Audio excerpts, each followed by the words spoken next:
Doctor, ¿por qué estamos aquí? ¿Por qué estamos aquí? ¿Vos te acordás que hace unos momentos atrás estuvimos en el Santuario del Libro? Sí.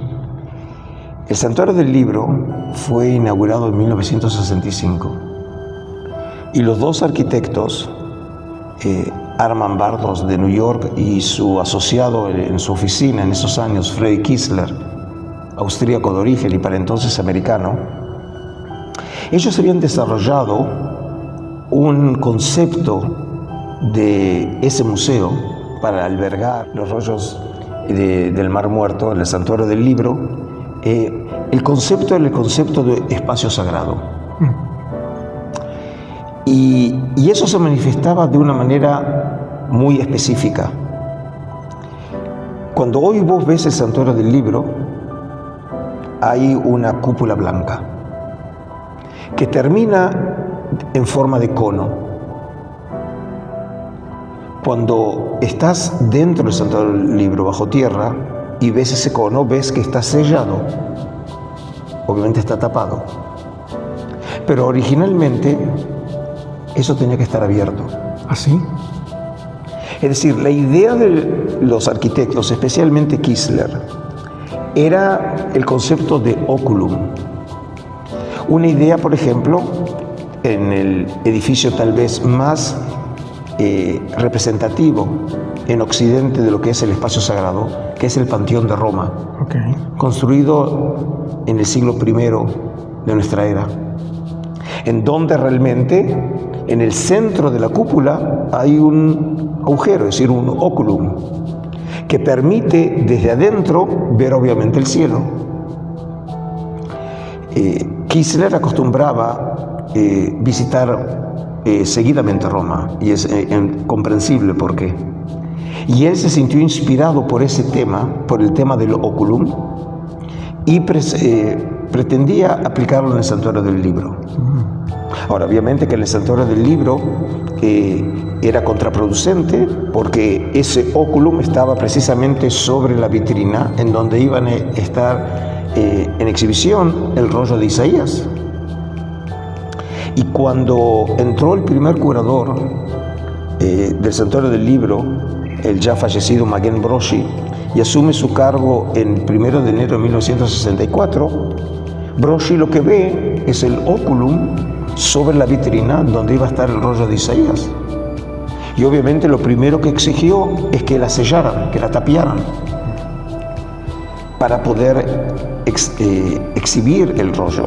Porque obviamente si no la lluvia, las aves, el granizo iban a caer sobre la vitrina en donde estaba el rollo de Isaías. Claro. Entonces lo que nos parece tan obvio no lo fue tanto, porque los arquitectos se vieron obligados a sellar, a tapiar ese óculo. Entonces obviamente el objetivo era preservar la maravilla que es el rollo de Isaías, pero ¿cuál fue el precio? El precio que el efecto que querían crear los arquitectos se perdió. Y entonces, precisamente por eso me pareció, Raúl, que venir a unos cuantos metros del Santuario del Libro y está esta obra de uno de los grandes artistas contemporáneos, James Turrell, de origen americano. Y esta obra, que fue inaugurada ya por los años 90 en el Museo de Israel, la llamó El espacio que ve. Ahora fíjate cómo es este espacio. Nosotros entramos por un pequeño pasillo muy estrecho y entramos ahora en la sala donde obviamente hay estos bancos para sentarse. Y todo lo que hay aquí es las paredes, los bancos y un techo precisamente abierto que nos permite ver el cielo. Ahora, el efecto es un efecto muy grande porque obviamente nunca se ve la misma imagen. Cambian las formas de las nubes, hay momentos que se ven a pájaros cruzar el cielo, se ve el cielo en distintos momentos del día, cambia la iluminación, cambia el color, cambia la perspectiva, porque el cielo está en movimiento. Y en ese sentido, entonces, el efecto sobre nosotros, el espectador, es muy grande. Además, podés oír el eco. Es decir, es un lugar realmente bien alejado de las galerías centrales del museo, que te permite de manera natural ensimismarte, es decir, concentrarte en vos mismo, en tus pensamientos, en tus sentimientos y poder ver el cielo. Y por lo tanto, el efecto que tenemos aquí en esta obra de James Turrell recuerda lo que tendría que haber sido el santuario del libro. Ahora, ¿cuál es la gran diferencia? Obviamente, aquí no hay rollos. Y específicamente, en el centro del santuario del libro, por lo menos en los años 60, hasta que por razones de conservación fue retirado, estaba la mayor obra que tiene espiritual el pueblo judío en la tierra, que es el rollo de Isaías, una versión completa de este libro bíblico, el manuscrito, el segundo más extenso hallado en Qumran, que tiene 7 metros 34, con los 66 capítulos del libro de Isaías en su versión masorética, en el orden masorético. Y si me preguntas, pero ¿cuál es básicamente la diferencia? Es que si este efecto hubiera estado en el santuario del libro, en donde están los rollos, y específicamente donde está el rollo de Isaías, tenía también un metamensaje muy trascendental. ¿Cuál era la función de los profetas en el mundo antiguo? Era traer la voz de Dios a los hombres. Era conectar el cielo con la tierra. Y los arquitectos, por medio del óculum, creaban ahora el efecto contrario y complementario. Es la relación de la tierra con el cielo. Porque nosotros estamos en la tierra, pero el hombre aspira a llegar al cielo. Y lo hace a través del óculum. Y lo que te parece que es simplemente un comentario o una lectura sofisticada de la arquitectura, no es más que es una aplicación, digamos, práctica, plástica, espacial, de un concepto que aparece en las Escrituras. Más precisamente en el capítulo 28 de Génesis, que es el famoso texto conocido como la escalera de Jacob. Te recuerdo, Raúl, el patriarca está escapando de su hermano Esaú. Sí. Deja la ciudad de Beersheba, en el sur de Israel, en el Negev, y empieza a subir hacia el norte. En camino a Mesopotamia, en donde estaba su familia. El patriarca Abraham había llegado de ahí. Y llega a un lugar, ya es de noche, está cansado y obviamente quiere descansar. Y el texto bíblico dice que toma una piedra, la coloca como almohada y se acuesta a dormir. Y en ese momento él ve una visión cuando duerme, y ve una escalera y ángeles suben y bajan del cielo a la tierra por la escalera. Y entonces Yahvé, el Dios de Israel, se le aparece a Jacob, tranquilizándolo que lo va a proteger y que puede ir tranquilo en su viaje. Pero lo que más me interesa es la reacción de Jacob. Cuando el patriarca se levanta, se despierta, dice, resulta ser que aquí está Yahvé, y el lugar lo va a llamar Betel, es decir, la casa de Dios. Y dice que el lugar es la puerta al cielo, Shar HaShamayim. Y aquí hay una idea muy profunda de cómo han funcionado los espacios sagrados en las civilizaciones. El hombre siempre busca escapar del caos de su vida cotidiana, buscando la eternidad. Y lo hace a través del espacio, en este caso del espacio sagrado, cuya función es precisamente crear un espacio exterritorial, en donde, aun cuando todavía está en la tierra, quiere conectarse con el cielo. Y así los antiguos veían a los espacios sagrados como un axis mundi, que precisamente genera el contacto, la relación, el vínculo entre el cielo y la tierra. Permite al cielo descender y al hombre ascender. Y es interesante porque, por ejemplo, el nombre que nosotros conocemos como Babilonia, en Génesis 11, la famosa historia de la torre, por la cual Dios castiga a los hombres confundiéndoles las lenguas, y en un hebreo popular, en una explicación absolutamente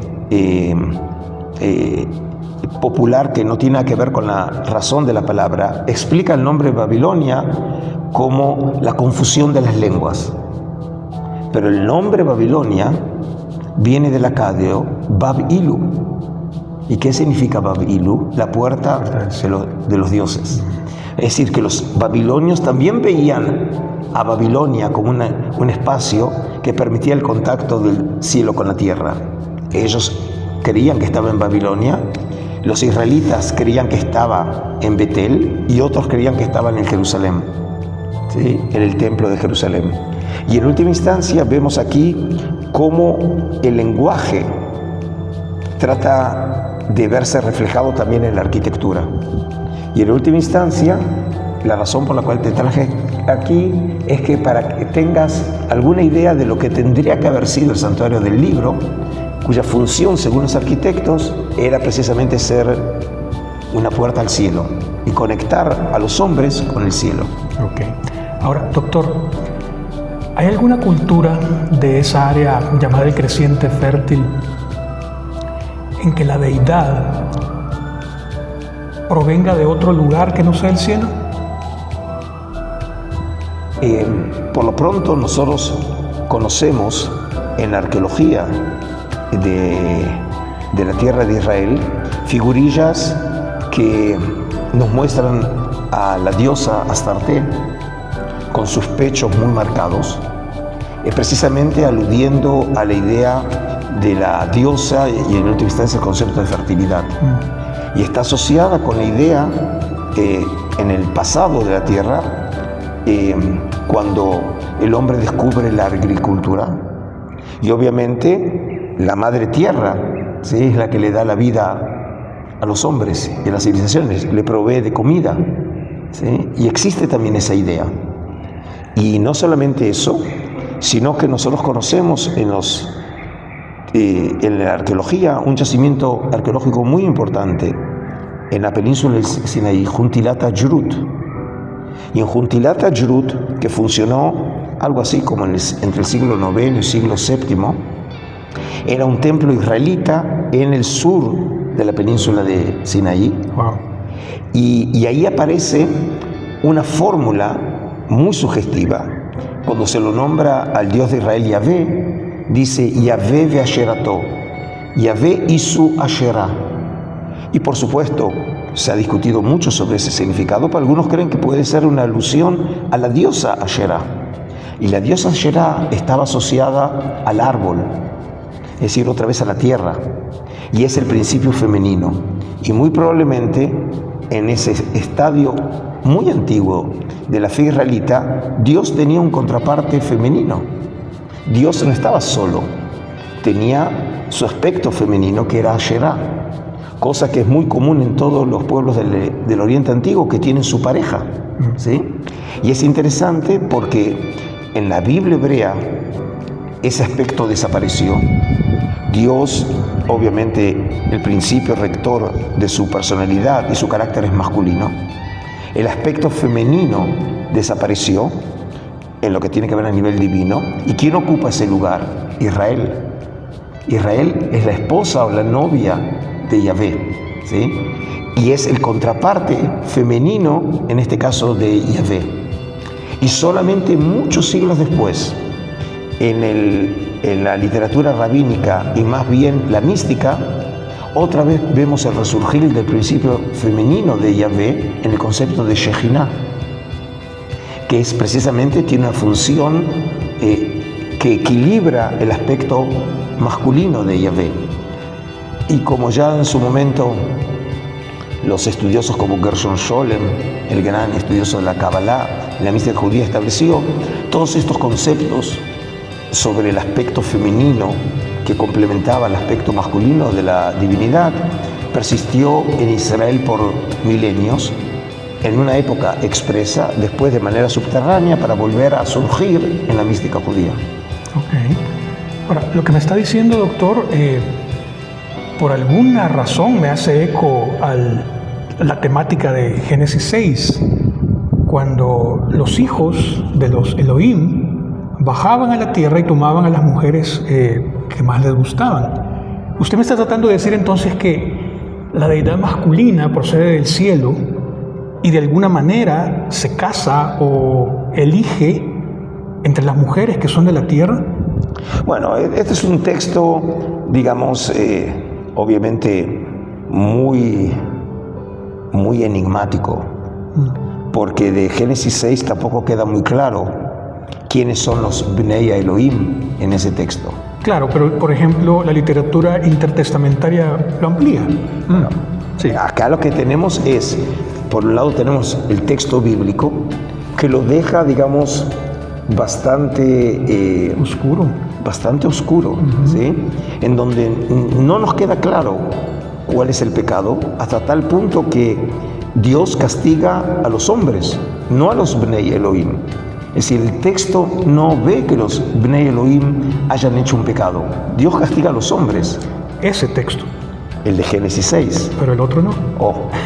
Es decir, lo que nos muestra precisamente que el texto, cuando fue leído en otros círculos del judaísmo intertestamentario, que obviamente estás aludiendo a los escritos enóquicos, por supuesto, y precisamente unas secciones de las más antiguas, que es dentro del libro Los Vigilantes, donde aparece específicamente esta versión, el texto claramente habla de los seres celestiales, entiende que son ángeles y que ellos son los pecadores y son los que finalmente van a terminar siendo castigados por Yahvé. En la versión de Enoc, los ángeles son castigados. En la versión del Génesis, los hombres son castigados. Y creo que aquí está precisamente uno de los cambios fundamentales en la perspectiva del segundo templo frente al primer templo. En la idea del primer templo, el hombre es responsable del mal en el mundo. En la época del segundo templo, la perspectiva cambia y el hombre, en vez de ser un agente volitivo, que es el que introduce el mal en el mundo, es una víctima de fuerzas que lo superan. Y en ese caso, las fuerzas cósmicas, que en esta versión enóquica son los ángeles. Wow. A ver, ¿sabe qué? Tenemos que irnos al siguiente lugar. ¿Le parece? ¿Ok? ¿Vamos? Vamos. Ok.